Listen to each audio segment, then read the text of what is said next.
Bouncers అనే వాళ్ళు ఏదైనా దుశ్చర్యలకు పాల్పడితే మాత్రం వాళ్ళని ఎవరైతే నియమించుకుంటారో ఆ సెలబ్రిటీలదే బాధ్యత అని కూడా చెప్పారు.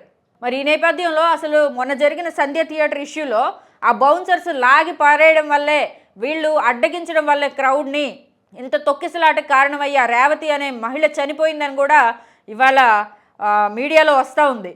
ఈ బౌన్సర్లు నియమించుకున్న వాళ్ళు ఎవరైతే ఉంటారో వాళ్ళు కూడా కొన్ని రూల్స్ అండ్ రెగ్యులేషన్స్ ఉంటాయి.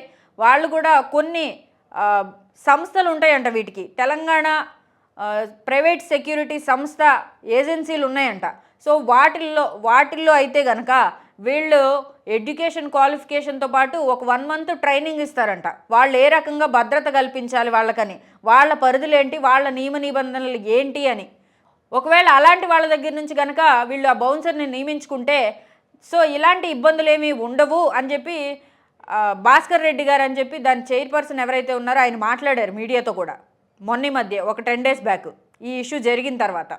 మరి అలాంటి ఏజెన్సీల నుంచి రిక్రూట్ చేసుకోకుండా వీళ్ళు ప్రైవేట్ సైన్యం ఎవడొస్తే వాడు చెప్పాడను వీడు చెప్పాడను నియమించేసుకొని వాళ్ళే నియంత్రణలాగా వీళ్ళని కాపాడేయాలన్న నెపంతో ప్రజల్ని అటు ఇటు తోసేసి ఇంకా ఎవరిని ఎలో చేయకుండా, ఫ్యాన్స్ కూడా కనీసం దగ్గరికి వచ్చి షేక్ హ్యాండ్ ఇచ్చే పరిస్థితి కూడా లేకుండా, కొంతమంది అయితే చాలా దురుసుగా అతని దగ్గరికి కూడా వీళ్ళని వెళ్ళనిచ్చే పరిస్థితి ఉండదంట ఈ బౌన్సర్లు ఉన్నప్పుడు.